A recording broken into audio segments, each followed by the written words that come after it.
We are live. Good morning, good morning, good morning. It is Friday, the 24th of April, and it is a beautiful morning here in Bristol. I hope it's beautiful wherever you are joining us from, and a very good morning to you. Absolutely. Good morning to everyone. Welcome to Caffeine and Campaigns, the podcast that's not a podcast. What is it, Chris? Is it a podcast? We don't know. God only knows at this point, it's just a LinkedIn Live with some caffeine, some commercial opinions, and let's face it, it's just two people trying very hard not to start a brand safety incident before 10 o'clock. Too late for that. Exactly. Every Friday, we take one work topic, we poke it with a stick and see what falls out on the floor. Absolutely. Do you know what? That is a good analogy that you've used there. And like last week, it was strategy, and let's hope that this week we get a little less nonsense. But often it covers both. It does. It does. For anybody new here, he is Chris Britton, founder of the multi-award winning marketing agency KB and an award-winning marketer himself, a man who can turn an AI brief into the war and peace of an outstanding marketing strategy. I've seen it Thank myself. I you really have. very much.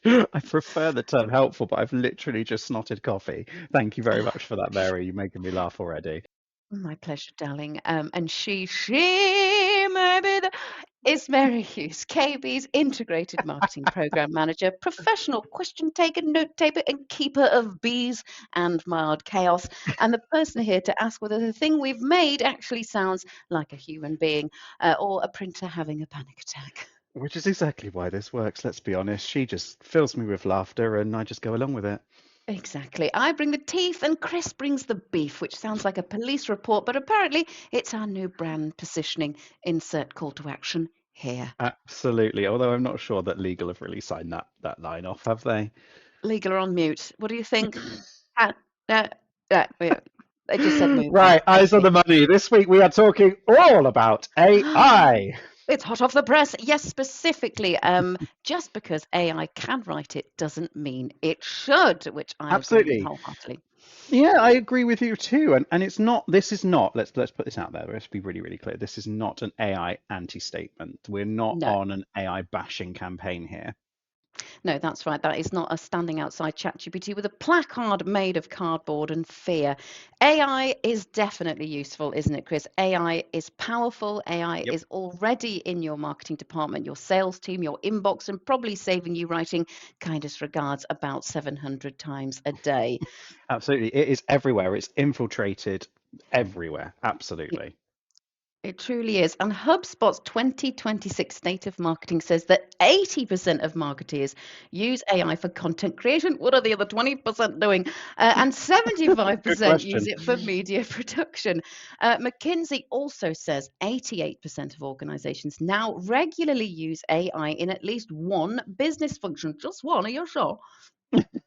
Just the one. So really, what you're saying is it's not really just a future trend anymore. But I think what is important also just to point out is that Mm, here we're talking about generative AI. A lot of what we're talking about is generative AI, but there's all different types of AI. And there's agentic AI, which is where AI is acting as an agent, is acting as a human being or a robot, and mm. it's automating tasks. There's generative AI, where it's generating text and information, these types of things. So here, just to be clear, on this podcast, we're mainly talking about generative AI, but we are just shortening it to AI just to be for speed and snappiness. For speed and spashes, we need to get better at that speed and snappiness, it seems to me. Oh Anyway, my God, we do. so it is not a future trend anymore. It has arrived, it's taken its bra off, and we're all enjoying respite from starting a project from a blank page, particularly us ADHDers out there. We see you, we love you, we are you. We absolutely do see you. I couldn't agree more. It's very useful for sure. We're not bashing AI, but what I am going to bash in due course, just give me time, just I'm warming up, is the real Well, inability to use it constructively. But we will come on to that in just a moment, how to use AI constructively. that's right. But today's point, the reason we are all here, the fact AI can produce words doesn't mean those words should go anywhere near a client, a customer, a website, a proposal, or indeed LinkedIn, where people are already being emotionally assaulted by beige content and an influence of sparkle emojis. And that's the polite version. I couldn't agree with you more. If I see another sparkle emoji, I'm going to die. Can't God, stand me it. too. especially as a bullet point. I mean, come on, we know what you're doing. You could try Right then. harder. We asked people registering for today's LinkedIn Live to send us questions in advance. And because we are nothing if not extremely organised, Case, we're actually going to use them again. So we're building quite a format, it seems, here, aren't we? We really are. We really are. We might need to diversify that format at one point so we don't lose your interest. Exactly. But to jump the queue, I'm going to kick us off a question that's actually from me. And just to make sure we're with a level playing field here, what do we actually mean by just because AI can write it doesn't mean it should? It sounds a bit anti-AI, but that's not what we're doing here, is it? No, absolutely. So it's not anti-AI. It's about intent. So we're Mm, pro intent, we're pro judgment, we're pro accountability. I think that's a really big word that we need to focus on here, which is the accountability side of things. yeah, AI and generative AI is really, really good at helping with drafts, with summaries, with ideas. You're not allowed to say brainstorming anymore. I don't know if you're allowed to say that, but anyway, we're not going to say it. We'll just stay with ideas and we won't move any further forward. Um, Research framing, I think, and that kind of yeah, like all of those kind of variations, it helps you get things out the door quicker. sure does. But the most important part is that the final message still needs to have a human strategy. It still needs to have context. It needs to have taste, accuracy, responsibility, most importantly, emotion. And I think that is where AI really struggles, is it's it's a generalist. It is not a specialist. You are the specialist. You're relying on it to do the heavy lifting. And I think that's where people really, really go wrong with AI, is they go, oh, actually, I can sit back, put my feet up and let AI do all the hard work. But actually, you still need, at this point in time, you still need to feed AI information in order for it to be really successful. Yeah, couldn't agree more. It's all about what you're putting in is what you're going to be getting out. But so if Yeah. AI is not the villain is someone typing, write me a thought leadership post and then releasing 600 words of reheated LinkedIn soup into the wild. Absolutely. So it's user error, isn't it? Really, it's us. It's us. It's Exactly. awful. It's awful. Because this is often what it feels like. It's not content. It's a regurgitation of corporate buzzword bingo gone horribly wrong. It just feels like it's got no pulse. You might have Yeah. optimized it. You might have tried to optimize it, but yeah, optimization isn't always enough, especially with AI content, I think. Okay, Chris, we Absolutely. are going to be moving on to our first question from the lovely Let's do Olivia it. Bennett asks, where is the line between using AI properly and just getting it to do the job because you can't be bothered? And I think this is an excellent question. I bet 75% of all marketers have just been emotionally abused by that question. We are stressed, we are worked to the core. But yes, Chris, what do you think? Let's just confirm that isn't an official stat there from Mary of 75% of all marketers. It just so happens to resonate with us. So we use AI to accelerate our thinking. I think the really important thing is we're not using it to replace our thinking. And if you No. cannot explain, and I've said this to so many people, if you cannot explain why the output is right, you shouldn't be shipping that output. If you don't Mm-mm. understand the output of what it's produced, truly understand it, you shouldn't be using it.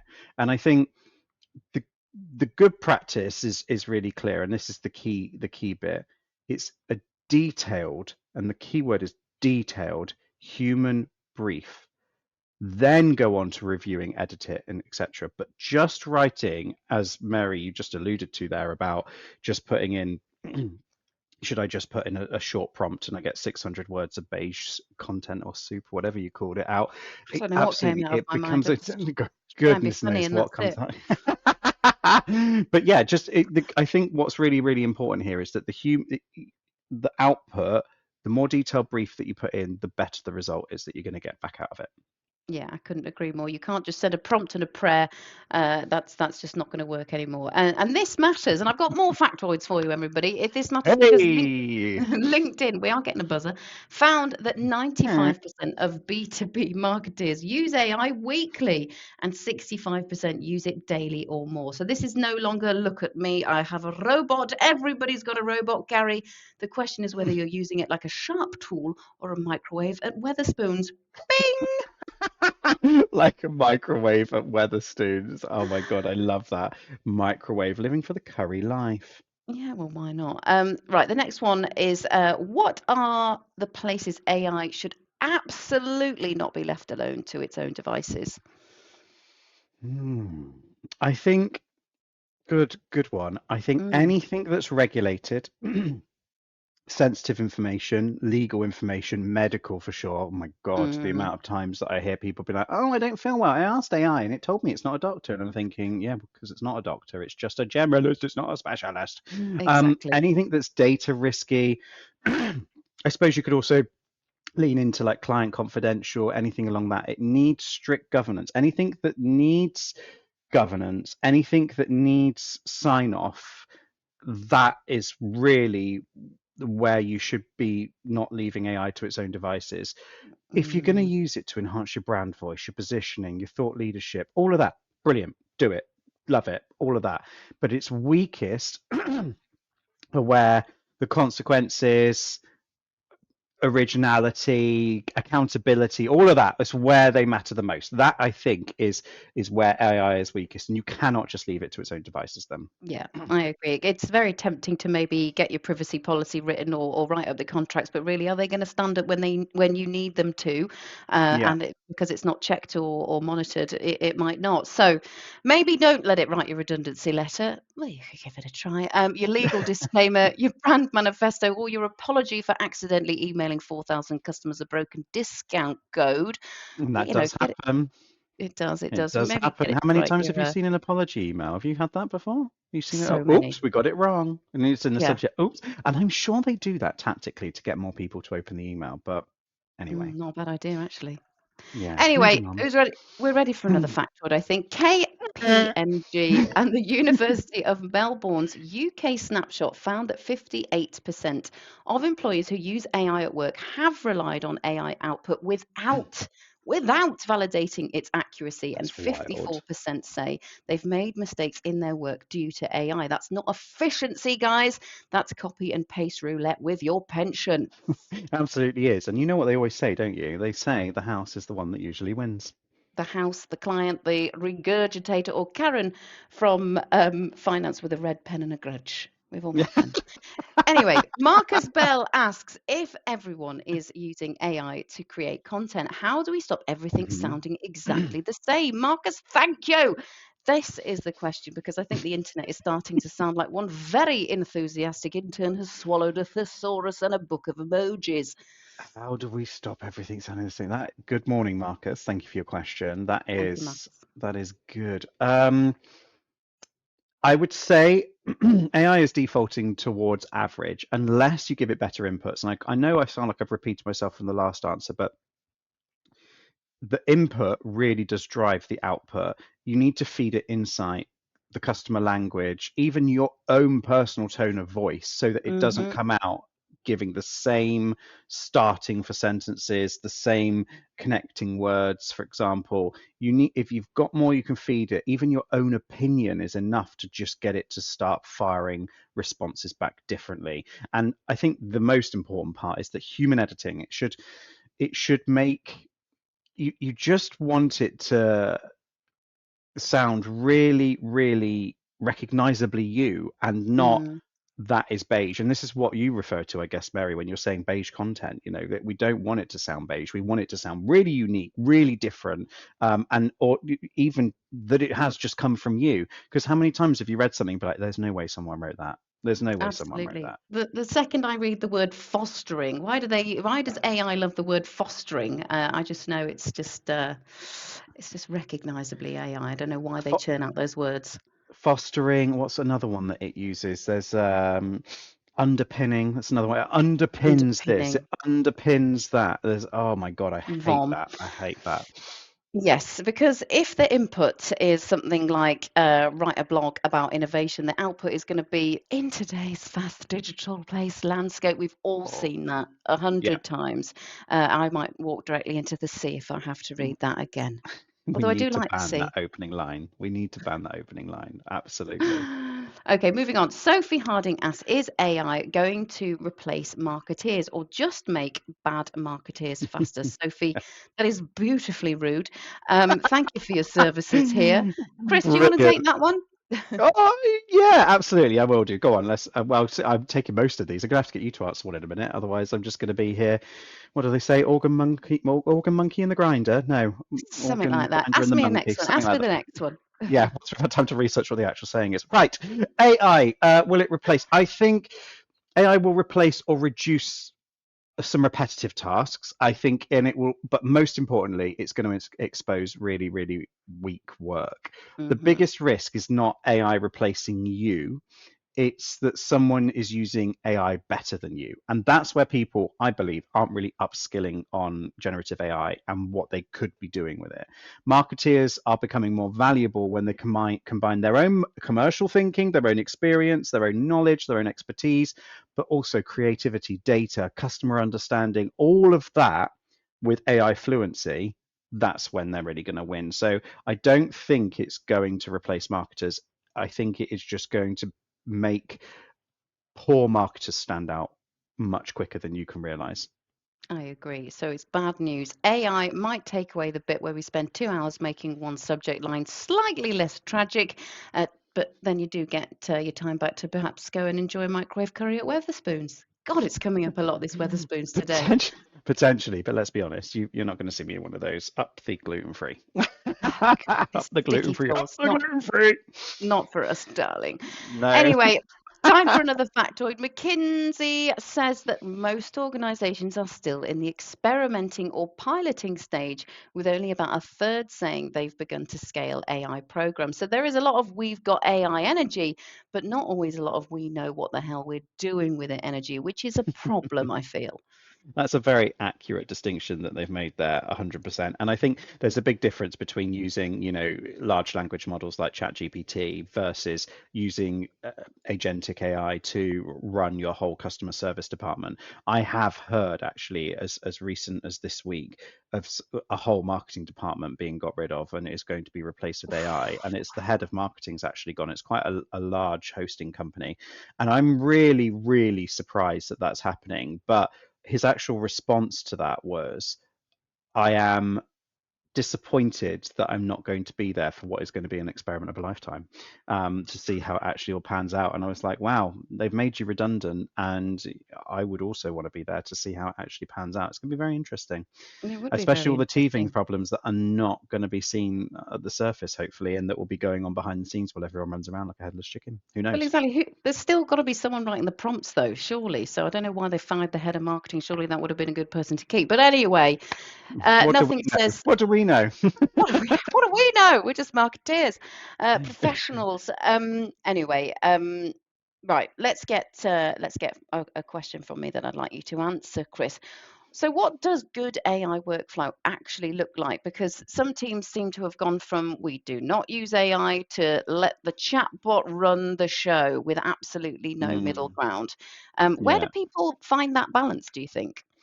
I think the balance is to start with a strategy. And I don't want to sound like, oh, here we go, a marketing person talking about strategy. Tell me something new. But Ugh, the audience, the objective, I heard that grow, Mary, the message, the proof points, what are your constraints, the success measures.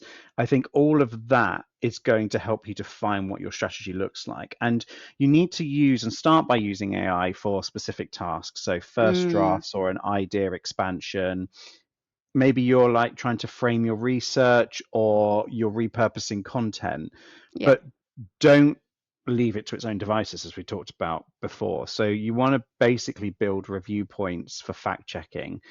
You want to make sure that your brand voice is captured and that you're not just farming data off into the public domain ready to be discovered by someone else. I've heard in the past of people saying that public information is being leaked because they shared the information within GPT. Now, it's not being leaked by GPT, but once it's in the public domain, that for data anyone. can yeah, exactly. And depending on how you've got GPT set up, your responses and questions can actually be helping them farm a better platform, which is great and all well and good until someone starts putting their employment contract in there and these types of things, which is just quite frightening, to be honest with you.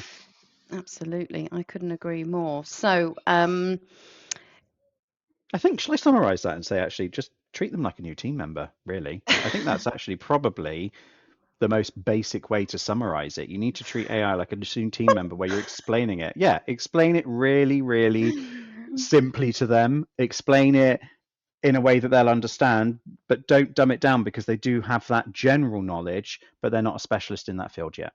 exactly. But that was me pushing myself into the deep end there. New podcast, new job, new dog, new house, new career. It's all going on. Anyway, yes. It's all changing in your life right now, isn't it? It truly, truly is. I'm holding on for dear life. So we treat it like a new team member, like me, except it doesn't need an induction pack or a slightly passive aggressive reminder not to microwave fish in the office. Terry, not the salmon again. Terry, what's it The like? fish in the office, that's like the worst. Oh, thank God we work from home, hey? Well, exactly. But so what we're saying then, in summary, AI, it does need instructions. It needs boundaries. It needs somebody checking the work. Somebody, anybody. We've fired the marketing department. Don't do that. Otherwise, it's just producing plausible nonsense in a confident voice, which is basically half of LinkedIn already. So no offense, guys. Love you. Yeah, absolutely. And coming back to that point about the confidence, you can put Mm, something out there confidently, but if you would not have written it in the past yourself, why are you posting it? And I think a really good example of this is on LinkedIn. In the past, wind the clock back even just 2 years, people struggled to write more than 4 sentences in LinkedIn. yeah. Now, everyone seems Oof. to be able to write chapter and verse, recite the Bible, and everything else all before they put a picture at the bottom of their post. And it drives me wild when there's a clickbait hook statement. You click more, and then you just see a massive list expand. And I look at that and go, absolutely not. No, not reading that. I haven't got time Yeah, for that. That is just complete. If I wanted to know, really wanted to know the answer to that, I'll ask GPT myself, and I'd tell you what, I'll prompt it a damn sight better than you have. precisely. Are you ready for another factoid, Chris? I think I'm ready for a factoid. Go for HubSpot it. says that 61% of marketers believe that AI is causing marketing's biggest disruption in 20 years, which sounds a bit dramatic but fair. The issue Mm. is in a disruption. You still need taste, you still need judgment, you still need somebody to say, why are we posting this? And that is the key question. I can, Absolutely. People need to say, why are we doing this? If we're doing it because AI spat it out and we're not, we're doing it for the sake of content's for content's sake. That's what I'm trying to say. If we're doing it for the sake of publishing content, not cool move. yeah, exactly. The phrase less is more comes to mind, particularly with Oh, yeah, I like that. really long form stuff at the moment. It's just like, yeah, whatever, guys. Anyway, Hannah Clark, our lovely Hannah Clark, our viewer, our Morning, listener, Hannah. she says, is it dishonest to use AI in content? Should businesses disclose it? And I feel like this is a Ooh. really good question, Hannah, because nobody wants to feel like they've been chatted up by a spreadsheet in a wig. And that is sometimes how it can feel. It's just like a bombardment of emojis and, yes, repetitive words. Chris, Tell us how you enlighten us. really feel. Go on, tell us. How do you really feel about it? Do you think that AI? Do you think it's dishonest, Mary? That's one I think you've got a strong opinion on this. I think.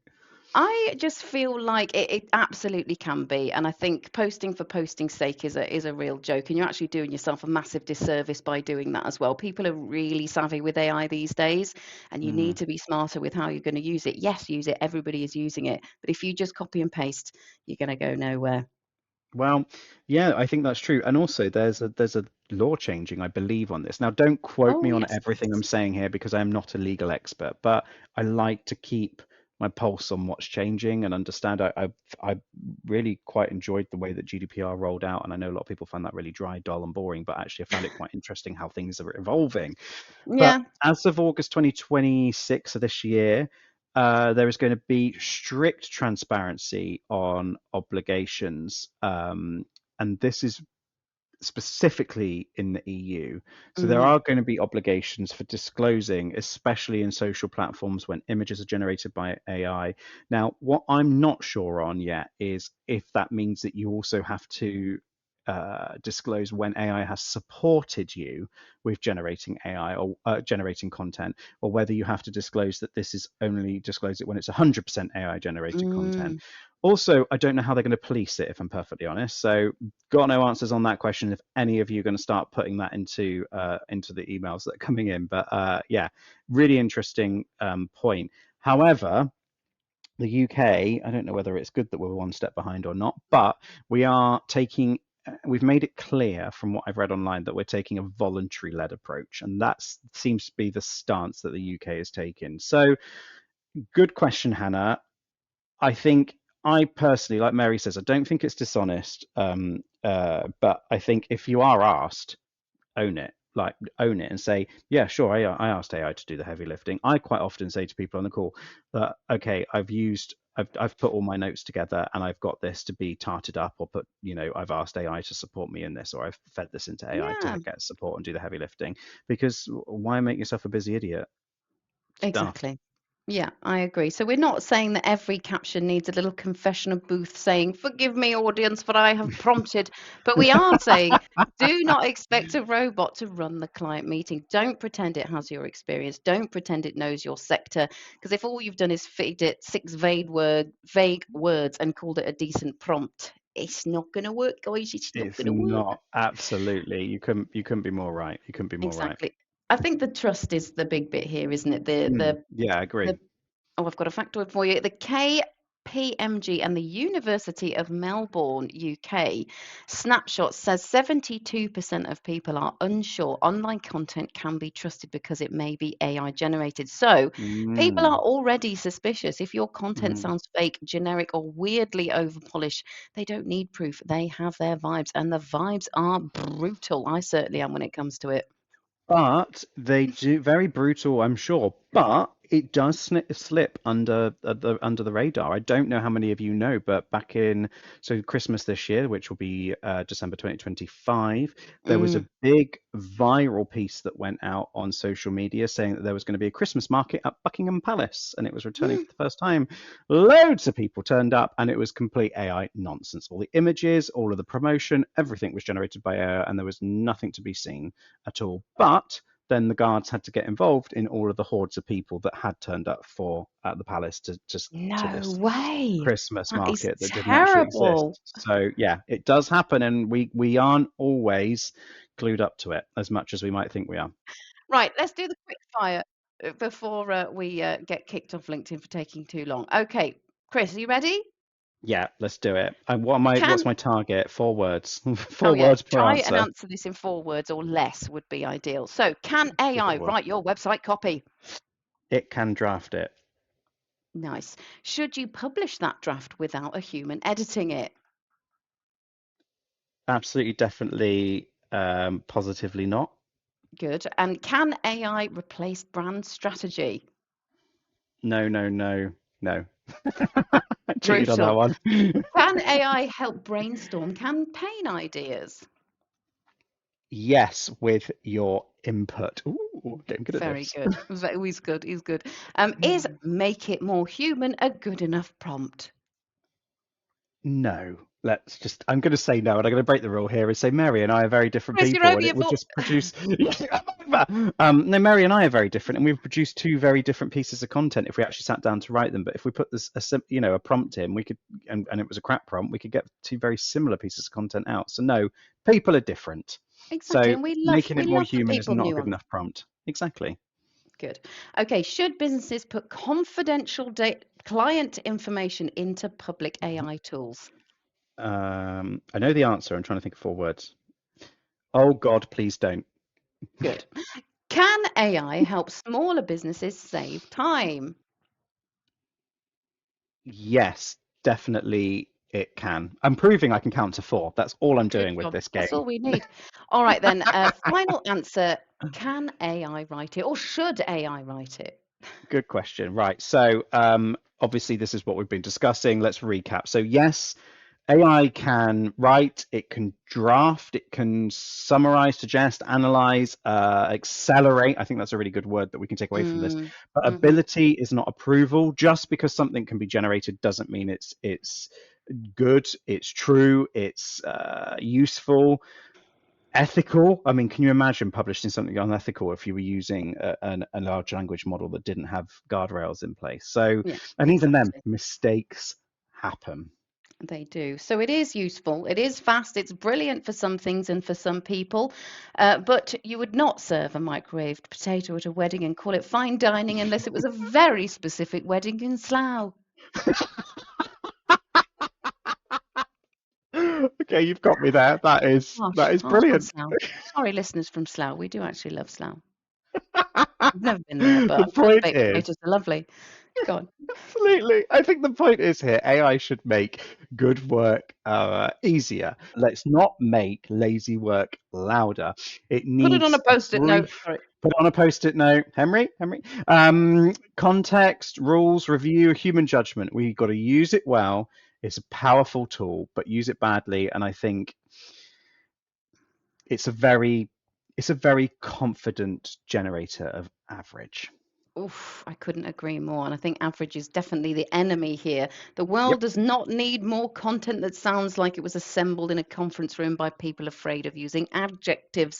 So if AI helps you get clearer, sharper, or delivers more useful work, that is absolutely brilliant. If it helps you produce more generic noise, maybe close the laptop, have a coffee, and ask why you're doing it in the first place. Just have a word, 100%. basically. Have a little word. Have a quiet word with yourself. Have a quiet word with yourself. Oh, I'd love a quiet word with myself. It's only 10 o'clock. Anyway, no, it's not. We're live.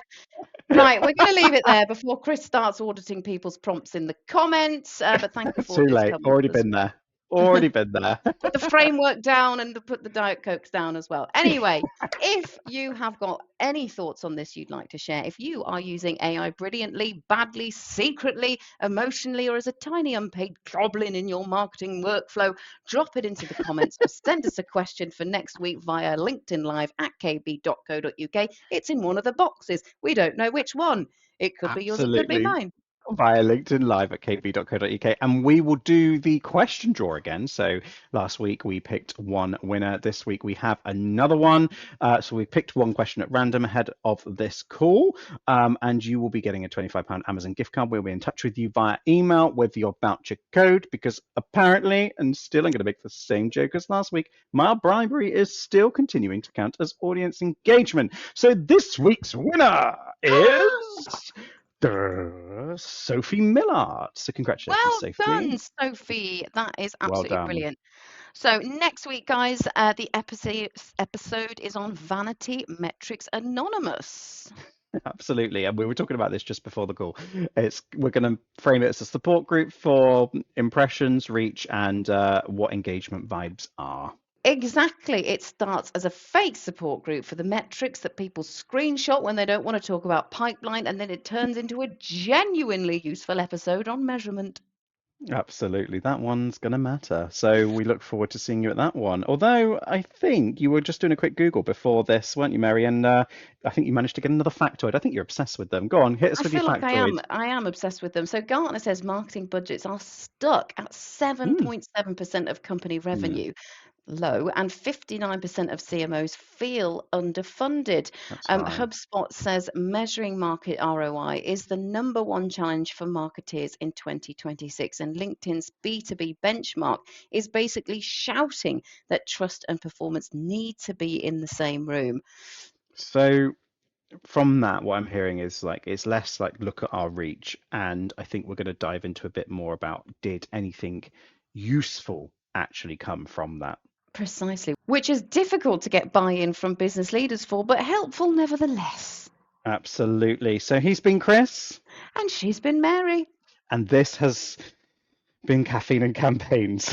I'm exhausted. The podcast is not a podcast. What is it, Kris? Is it a podcast? Who knows? It's still unresolved, and you've got a whole day ahead of you yet, Mary. I know, I'm tired. Same time next week. Kris will be posting this week's episode I on his will. profile in just a minute, and I'll be reposting it shortly. Be sure to click attend because otherwise we'll have to rely entirely on vibes. And next week, we're putting vibes into group therapy, finally. Absolutely. Finally, thank you very much. Have a wonderful day ahead of you, and we look forward to seeing you next week, same time, 10 a.m. Goodbye for now, everyone.